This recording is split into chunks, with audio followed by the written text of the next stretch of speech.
Welcome back. I'm down here in the dock.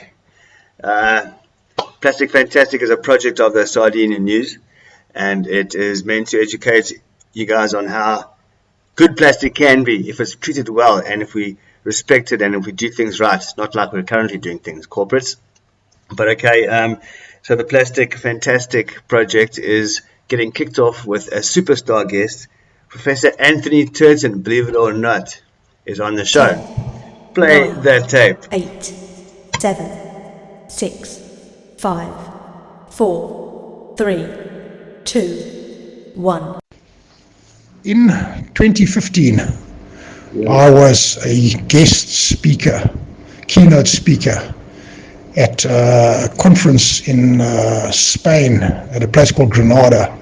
The conference was hosted by ASLO, an association of oceanographers.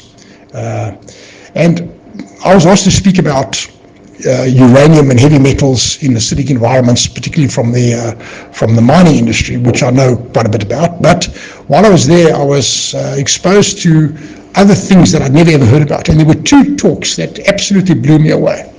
The first talk was about microplastics in water. And the significance of microplastics in water is that the top 10 meters of the ocean is really the biologically active part of the ocean. The top 10 meters of the ocean is where sunlight can penetrate.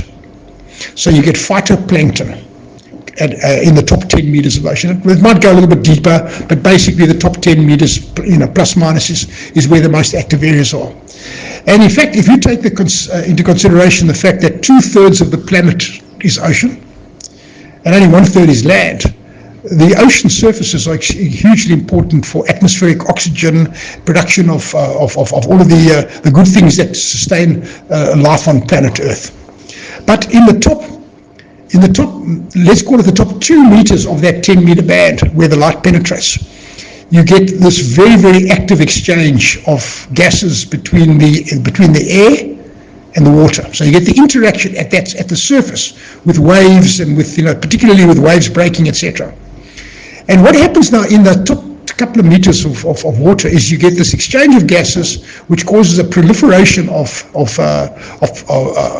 biological life. And that proliferation of biological life does a whole lot of things. It absorbs the carbon dioxide and carbon monoxide and all the bad gases, and it converts that into oxygen, atmospheric oxygen for us. But living just underneath that now, you get the layer of zooplankton. And the zooplankton are animals. These zooplankton that actually live off the phytoplankton. And this is where the role of microplastics becomes significant. Because the zooplankton eat the microplankton, digest them, absorb the energy that they've absorbed now from the sun, and then, of course, start producing what is known as fecal pellets. So there's a constant rain of fecal pellets from the top 10 meters of the ocean down into the depths, the absolute abyss of the Mariana Trenches of the world. Mariana Trench is deeper in the ocean than Mount Everest is high. So you get a vertical connection between the sunlight of the surface and the deepest, darkest, deoxygenated depths of the ocean through this rain of fecal pellets. So the fecal pellets I can't remember what the masses were, but we're talking about tons and tons, gigatons worth of fecal pellets every day raining down from the surface into the depths. And those fecal pellets represent a transfer of energy from the sun into the darkest abyss of the ocean. But now when these zooplankton start consuming microplastics, the buoyancy of the fecal pellet changes. And instead of sinking, you now have a floater. So you start having floating fecal pellets. Basically, the ocean is increasingly afloat with floating fecal pellets from the zooplankton rather than sinking fecal pellets. And what this is doing is it's fundamentally altering the energy transfer at global scale, with absolutely enormous consequences. So it's not about the big plastics that you see. Those are unsightly and those are ugly and those are bad in their own right.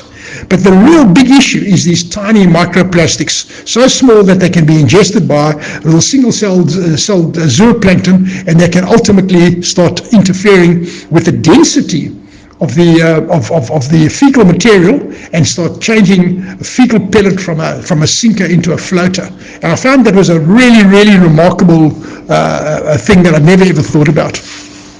The other thing that I heard about in the same conference was the role of carbon, and in particular the role of carbon that comes off the land in the form of fires. And in particular, this particular speaker was talking about the role of carbon coming off the Amazon jungle.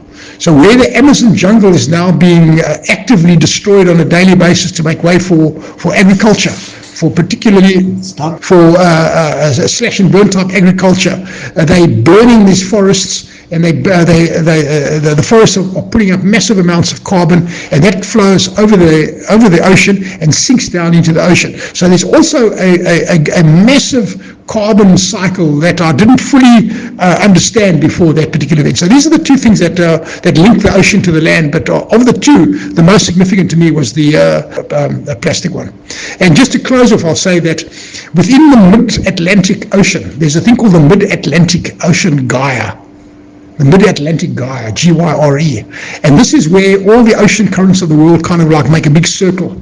And that circular current is in a mass called the Sargassum Sea. The Sargassum Sea is there, and that Sargassum Sea is a massive amount of floating debris from pallets to plastic bottles to plastic crates to whatever. And because of the nature of the gyre, it never ever moves away from the central part of the ocean, and it's now becoming denser and denser. And of course, it's because these plastics are grinding against each other in that gyre. That grinding action is what causes the microplastics to be liberated from the bigger, let's call them the macroplastics. So that's what I learned in that conference, ASLO 2015 in Spain. Right, Tony, that was fantastic. Thank you ever so much for taking the time and the effort to put that together. But okay, so it's not all doom and gloom on the Plastic Fantastic show. Now we've got some good stuff coming up. We're going to analyze the plastics from 1 through to 7, etc. And we're going to work out which ones are good and which ones are bad. And it's a lot of fun, and you might even end up using your creativity and your talents to recycle plastic in your home, office, boat, or workshop. That's what Plastic Fantastic is all about, is teaching you guys about plastic, or discovering it together and then putting it together in some form of product. It's a lot of fun. Alright, stay tuned or pop back. And don't forget to like and subscribe. It's very important. Please, it's very, very important. Otherwise we get nowhere.